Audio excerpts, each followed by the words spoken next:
Hey guys, this is Nick, the NDC Chief here, and I got tired of doing other YouTubers' intros. Forgive me for any different noise here in the video because it is raining really badly. Don't say I didn't tell you. Anyway, this is my Saturday show where I like to take you guys in the great world of technology and a couple things about myself and my YouTube channel here at youtube.com/thenDCChief. Like usual though, we're going to start with tech time, and today we're going to talk all things Nexus Q, we're going to talk Windows 8 leaks, and we are going to talk some great Apple Samsung news. Let's get to it.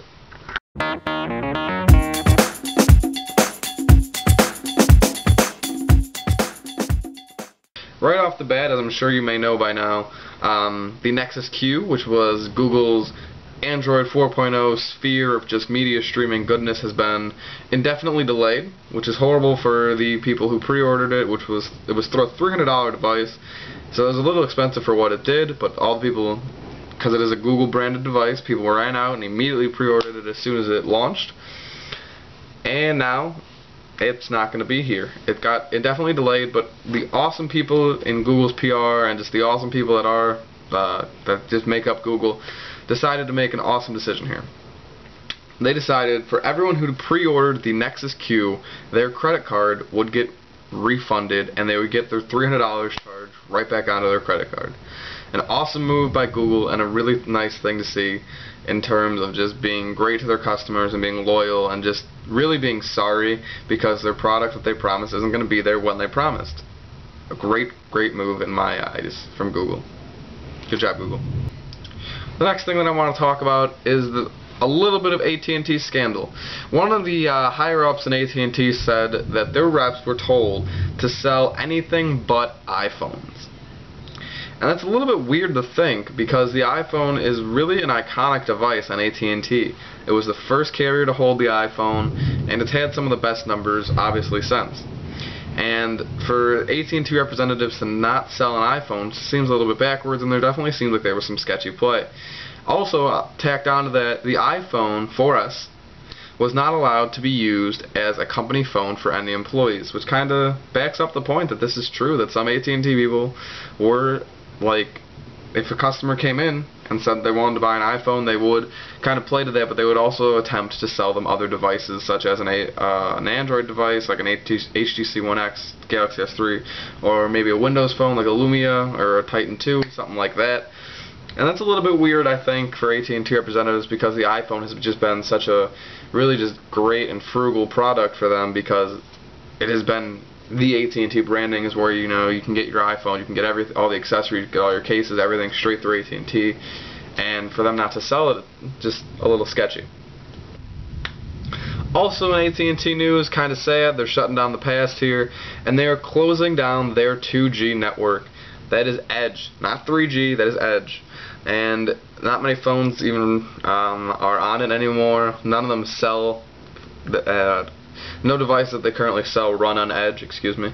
So it's a little sad though, because, you know, I mean, I had Edge devices when I was younger, and it's just a little bit of the past and history getting shut down by AT&T. Surprisingly enough, though, there are still 8.4 million handsets on the AT&T network that are running on Edge. They said that they're going to try to do their best to confront customers who are still using Edge, and they're going to try to get them into the store, update them to the most comparable device to what they're currently using, and hopefully will shift them a little bit more into the future, whether it be with a 3G, 4G, or LTE device. For an update to that Apple Samsung hold debacle, a lot has happened since the last episode, but actually all not that much. They have gone to court, and we're at day 4 currently today as I'm shooting this video, which is Saturday, August 4th. And honestly, it's just been a back and forth, he said, she said battle, and it's just been really frustrating to me just to see both these companies complain, because when it comes down to it, Apple uses Samsung's parts, Samsung and just developers just bounce ideas between each other and things, and you'd be out of your mind to not say that iOS copied things from Android, and you'd be even more out of your mind to say that Android hasn't copied a couple elements from iOS. Android ice cream sandwich has been out for a really long time. The Nexus, the Galaxy Nexus, not Nexus 7, not Nexus Q, Galaxy Nexus, the handset, the phone, has been out since late November of last year running stock ICS, and ICS has just trickled into Android devices here and there since. Just 2 months ago, it was at only 9% of Android devices had Ice Cream Sandwich, and recently it has been seen that 16% now hold ICS. But with Jelly Bean already coming on the Nexus 7 and on the Galaxy Nexus, it seems like it's only a matter of time before Jelly Bean updates start getting pushed out to carriers and other brands. But who knows, with only 16% of devices on Ice Cream Sandwich, how often and how quickly will devices be getting upgraded to Jelly Bean? I don't know. Playlist. Quick side note here before we get to the final story of the day.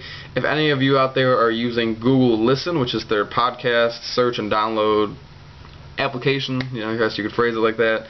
It is an application at its core, but it's more of a service in my eyes, and they have announced today that they are putting a cap on it, and they are closing Google Listen.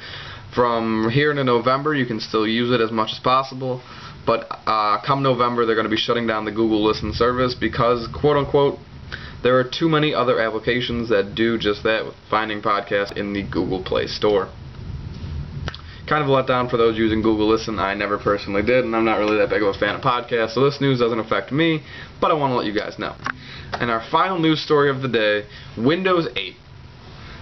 Windows 8 was released to just a couple developers, and within less than 24 hours, Windows 8 was released to a couple different file sharing websites. As of uploading this video, I'm sure guys over at Microsoft and all over are just trying to pull them down and hunt down who put them up, why they're up, and everything like that, and try to rip them off websites as quickly as possible.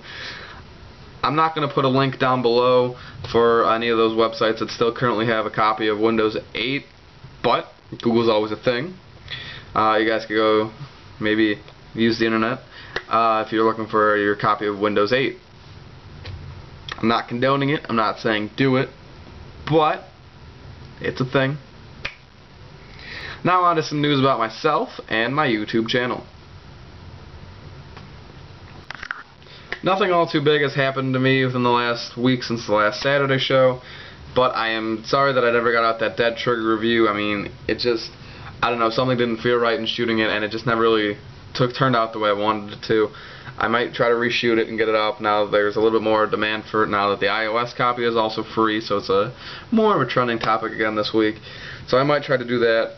Other ideas coming in, maybe a couple different applications that I have downloaded recently that are just really cool in my eyes that I want to show you guys. I want to show you Music Hero and things like that, different applications that really just kind of stand out to me. Games again, I'm really getting back into playing a couple more games on my device. Application-wise, there's nothing really brand new that I want to show you guys. It's just like groundbreaking to me. Well, that's it for today's Saturday show. And I just want to say thank you guys for tuning in. Thank you guys for watching again. I want to say that I'm the NDC Chief, and I want you to like down below, subscribe up top, and have an awesome day, you guys. Later.